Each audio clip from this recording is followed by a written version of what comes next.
بسم اللہ الرحمن الرحیم نحمدہ ونصلی علی رسولہ الکریم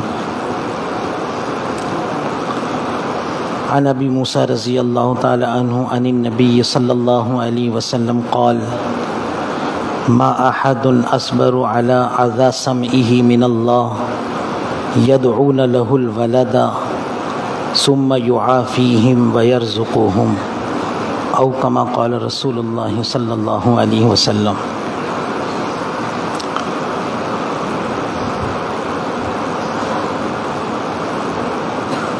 گزشتہ درس میں یہ بات عرض کی تھی، ہمارے درمیان سے اختلافات کیسے ختم ہو جائیں اور محبتیں کیسے قائم ہو جائیں۔ تو اس سلسلے میں آپ صلی اللہ علیہ وسلم نے جو ہدایت دی تھی ان میں سے وہ ہدایت یہ تھی کہ ایک شخص وہ ہے، ایک مسلمان وہ ہے جو لوگوں سے الگ تھلگ رہتا ہے، تو لوگوں کی تکلیف پر صبر کرنے کی نوبت بھی نہیں آتی، اور ایک شخص وہ ہے جو لوگوں سے ملا جلا رہتا ہے، لوگوں کے ساتھ معاملات کرتا ہے، اس کے نتیجے میں اس کو ان سے تکلیف پہنچتی ہے، وہ اس پر صبر کرتا ہے۔ تو یہ شخص بہتر ہے، افضل ہے اس سے جس کو لوگوں کی تکلیف پر صبر کرنے کی، الگ تھلگ رہنے کی وجہ سے نوبت نہیں آتی۔ تو معلوم ہوا کہ لوگوں کی تکالیف اور ان کے اس غلط رویے پر صبر نہ کرنا اختلاف کا سبب ہے، لڑائی کا سبب ہے، یہ صبر نہ کرنا۔ اسی ہدایت کی تاکید کے لیے آپ صلی اللہ علیہ وسلم کی دوسری احادیث بھی ہیں۔ ایک حدیث جو میں نے آپ کے سامنے تلاوت کی ہے، اس کا مفہوم یہ ہے، اس کائنات میں کوئی ذات دوسروں سے تکلیف پہنچنے پر صبر کرنے والی اللہ کی ذات سے بڑی نہیں ہو سکتی۔ اس کائنات میں دوسروں سے تکلیف پہنچنے پر جو ذات صبر کرتی ہے تو وہ اللہ رب العزت کی ذات ہے جو سب سے زیادہ صبر کرتی ہے۔ لوگ اللہ کے لیے بیٹا مانتے ہیں، جیسے عیسائی حضرت عیسیٰ علیہ السلام کو اللہ کا بیٹا مانتے ہیں، یہودی حضرت عزیر علیہ السلام کو اللہ کا بیٹا مانتے ہیں، مشرکین اللہ تعالیٰ کے ساتھ شرک کرتے ہیں، بعض ان میں سے فرشتوں کو اللہ کی بیٹیاں قرار دیتے ہیں، بعض کسی جانور کو، کسی اور مخلوق کو خدا مانتے ہیں۔ لیکن اللہ کا حلم دیکھیں، اللہ کی بردباری دیکھیں۔ آگے حدیث میں آپ صلی اللہ علیہ وسلم فرما رہے ہیں کہ اس کے باوجود اللہ رب العزت ان کو رزق بھی دے رہے ہیں اور ان کے ساتھ عافیت کا معاملہ بھی کر رہے ہیں۔ تو یہ اللہ رب العزت کی ذات حلم اور بردباری کا مظاہرہ کر رہی ہے، باوجود اس کے کہ مخلوق اللہ کے لیے ایسے عقائد قائم کر رہی ہے جو تکلیف دینے کا ذریعہ ہے، لیکن اللہ علم اور بردباری کا مظاہرہ کر رہا ہے۔ اگر ہم اس کائنات میں دیکھیں تو کفر کرنے والوں کی تعداد زیادہ ہے بنسبت مسلمانوں کے۔ وَإِن تُطِعْ أَكْثَرَ مَنْ فِي الْأَرْضِ يُضِلُّكَ عَنْ سَبِيلِ اللَّهِ، اگر آپ اطاعت ان لوگوں کی کریں جو زمین میں اکثریت حاصل رکھے ہوئے ہیں تو یہ تو آپ کو گمراہ کر دیں گے۔ تو اس آیت سے پتہ چلتا ہے کہ کفر کرنے والوں کی تعداد زیادہ ہے، بہت مسلمانوں سے بہت زیادہ ہے کفر کرنے والوں کی تعداد، اور مسلمانوں میں بھی اکثر مسلمان پوری شریعت پر عمل نہیں کرتے، بے فکر بے پرواہی کا مظاہرہ، اللہ کی معصیت میں اور اللہ کی نافرمانی میں مبتلا ہیں. بہت کم ہیں جو اللہ کے احکام کو بجا لاتے ہیں, اللہ کو راضی رکھنے کی کوشش میں لگے ہوئے ہیں. لیکن پھر بھی اللہ کا حلم اور مظاہرت, اللہ کا حلم اور بردباری دیکھیں کہ اللہ پاک عافیت کا معاملہ بھی فرما رہے ہیں اور روزی بھی دے رہے ہیں. اللہ اکبر. اللہ بدلہ نہیں لے رہے دنیا میں, بلکہ اگر دیکھا جائے تو اس روئے زمین میں کافروں کے ساتھ دنیاوی نعمتوں میں کے معاملے میں ان کے ساتھ زیادہ اچھا معاملہ کیا گیا ہے. دیکھا جائے تو زیادہ دولت ابھی کافروں کے پاس ہے. یہ کیا اللہ کا حلم ہے کہ اللہ پاک نے ان کے کفر کے باوجود ان کو نعمتیں دی ہوئی ہیں. تو آپ صلی اللہ علیہ وسلم ارشاد فرمانے کہ تم اللہ کے اخلاق کے ساتھ متصف ہو جاؤ. تخلقوا باخلاق اللہ, تم اللہ کے اخلاق کو اپنانے والے ہو جاؤ کہ اللہ پاک جس طرح ان اپنے نافرمانی کرنے والوں کے ساتھ صبر و تحمل کا, بردباری کا مظاہرہ کر رہے ہیں, تو تمہیں بھی چاہیے کہ لوگوں کی تکالیف پر بردباری اور صبر کا مظاہرہ کرنا چاہیے. تم اللہ کی اس صفت کو اپناؤ کہ اللہ پاک اپنی نافرمانی کرنے والوں پر حلم کا مظاہرہ کر رہے ہیں, بردباری کا معاملہ فرما رہے ہیں. تم بھی اپنے اندر یہ صفت پیدا کرو کہ تمہارے اندر بھی بردباری ہو, حلم ہو, صبر ہو, برداشت ہو.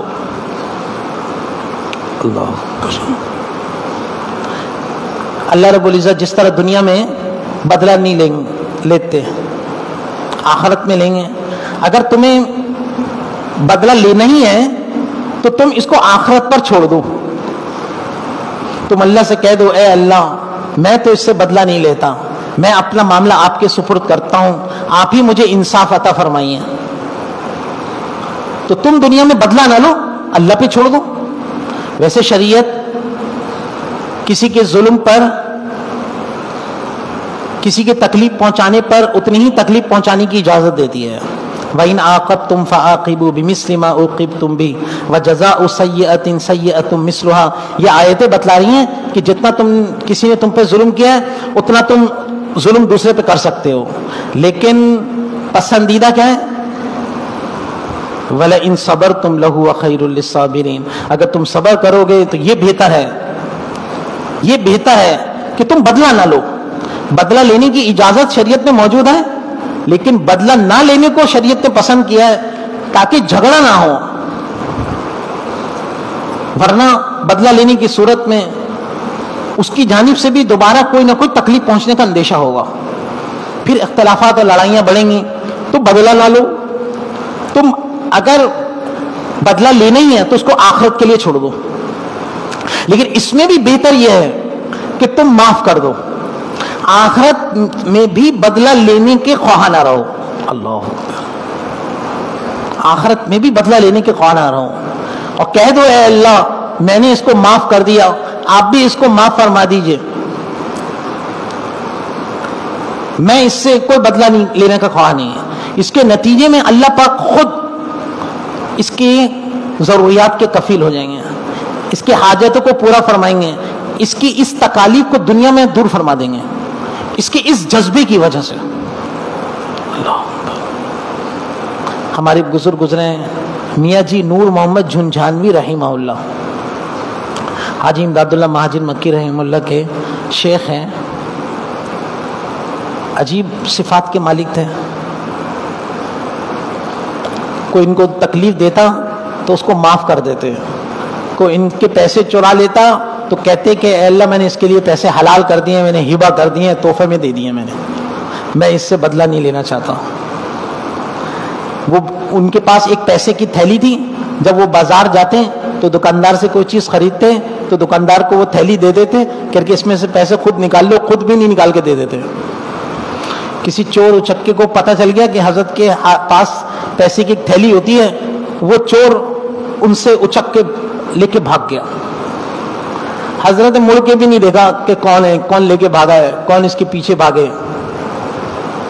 اور کہہ دیا کہ میں نے اس کو معاف کر دیا اور میں نے اس کے لیے یہ پیسے حلال کر دیے، تحفے میں دے دیے. لیکن وہ چور چوری کر کے پھنس گیا. وہ جس اپنے گھر جانے کے لیے جو راستہ اختیار کرتا وہ راستہ طے ہی نہیں کر پاتا، وہ گھوم پھر کر وہیں آ جاتا جہاں سے وہ چلا تھا. وہ راستہ بھٹک گیا، جہاں چلتا وہیں واپس آ جاتا. کافی گھنٹوں کے بعد جب اس نے دیکھا کہ مجھے کوئی راستہ نہیں مل رہا گھر جانے کا، تو وہ سمجھ گیا کہ مجھے اس چوری کرنے کی وجہ سے میں اس مصیبت میں پھنس گیا ہوں. وہ بزرگ کی تلاش میں نکلا، ان کے گھر پہنچا اور کہنے لگا خدا کے واسطے اپنی تھیلی واپس لیں اور مجھے معاف کر دیں. حضرت نے کہا کہ بھائی میں نے تو تمہیں اسی وقت معاف کر دیا تھا، اور یہ تھیلی تو میں نے تمہارے لیے اسی وقت حلال کر دی تھی، یہ تھیلی لے جاؤ تم اب. اس نے کہا نہیں، آپ مجھ سے یہ تھیلی واپس لے لیں. کہہ رہے نہیں میں نے تمہیں معاف کر دیا ہے، اور یہ تھیلی میں جتنے پیسے ہیں سب میں نے تمہیں ہبہ کر دیے، لے جاؤ اسے. اس نے کہا نہیں آپ مجھ سے یہ واپس لے لیں. کہہ رہے کہ کیا بات کیا ہے؟ کہہ رہے کہ میں ایک مصیبت میں پھنس گیا ہوں، میں اپنے گھر کا راستہ ہی بھٹک گیا ہوں، میں گلیوں میں گھوم پھر رہا ہوں، اسی جگہ آ کے کھڑا ہو جاتا ہوں. حضرت نے کہا چلو تھیلی تو لے جاؤ، میں تمہارے لیے دعا کر لیتا ہوں. حضرت نے دعا کی تو اس کا راستہ مل گیا. پھر دیکھیں یہ صفت اپنائیں، ایک تو بدلہ بھی نہیں لینا، معاف کرنا. یہ صفت ہوگی تو پھر آپس میں ہماری یہ لڑائیاں ختم ہوں گی، جھگڑے ختم ہوں گے، ایک دوسرے کا لحاظ ہوگا، پھر محبتیں قائم رہیں گی. ورنہ کیا ہے، بدلہ لینے کی اس جوش میں پھر لڑائی اور بڑھتی ہے. سامنے والا موقع دیکھتا ہے پھر دوسری تکلیف پہنچا دیتا ہے. کیونکہ بدلہ لینے میں اس بات کا امکان ہے کہ تم بے عینی اتنا ہی بدلہ نہ لے سکو، کیونکہ شریعت تو اسی کے مثل بدلہ لینے کی اجازت دیتی ہے. تم بے عینی اتنا ہی بدلہ لینا تمہارے لیے بہت ممکن ہے کہ ممکن نہ ہو، اور تم پہلے تو مظلوم تھے، بدلہ لینے میں زیادہ ظلم کرنے کی وجہ سے ظالم ٹھہرو گے. اس لیے کہا جا رہا ہے ارے بھی صبر کر لو، معاف کر دو، نظر انداز کر لو. یہ معاف کرنا بہت بڑی صفت ہے. ایک بات اور سمجھے، کوئی یہ نہ سمجھے کہ شریعت نے کیا کہتے ہیں تکلیف پر صبر کرنے کا حکم دیا ہے، کوئی کسی کو جان جان کر تکلیف دے اور کہے بھی صبر کرو. کسی کو تکلیف دینا جائز نہیں ہے. شریعت میں دونوں طرف ہدایت موجود ہے، تکلیف دینا جائز نہیں ہے. اگر کوئی کسی بندے کو تکلیف دے گا تو اللہ پاک بھی اس وقت تک معاف نہیں فرمائیں گے جب تک کہ بندہ معاف نہ کر دے. کوئی یہ نہ سمجھے کہ کسی کو تکلیف دے گا اس کو کہے صبر کرو، شریعت کا حکم ہے. تکلیف دینا جائز ہے، تکلیف دینا کسی صورت میں جائز نہیں ہے. امام ابو یوسف رحمہ اللہ، امام ابو حنیفہ رحمہ اللہ کے بڑے مایہ ناز شاگرد ہیں، قاضی القضات ہیں، چیف جسٹس کے عہدے میں ہونے کے باوجود روزانہ رات میں 200 رکعت نماز پڑھا کرتے تھے. جب موت کا وقت قریب ہوا ان کو فکر اور تشویش لاحق ہوئی. لوگوں نے کہا حضرت کیا بات ہے، آپ بڑی فکر اور تشویش میں ہیں. تو کہنے لگے کہ موت کا وقت ہے، اللہ کے سامنے حاضر ہونے کا خوف ہے کہ میں اس دنیا میں کیے گئے اعمال کا کیا جواب دوں گا اللہ کو. یہ فکر مجھے کھائی جا رہی ہے. اور کہہ رہے کہ میں نے اپنے دانش میں کوئی گناہ کیا تو اس پہ میں نے توبہ کر لی ہے، مجھے امید ہے کہ اللہ پاک نے میری مغفرت کر دی ہوگی، میری توبہ قبول کر لی ہوگی.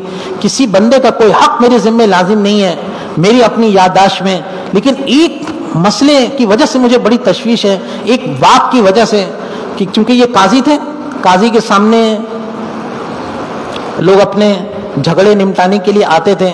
تو کہہ رہے ہیں کہ مدعی مدعا علیہ کے درمیان قاضی کے لیے حکم یہ ہے کہ ان دونوں خصمین کے درمیان توجہ کرنے میں، ان کو بیٹھلانے میں برابری کرے.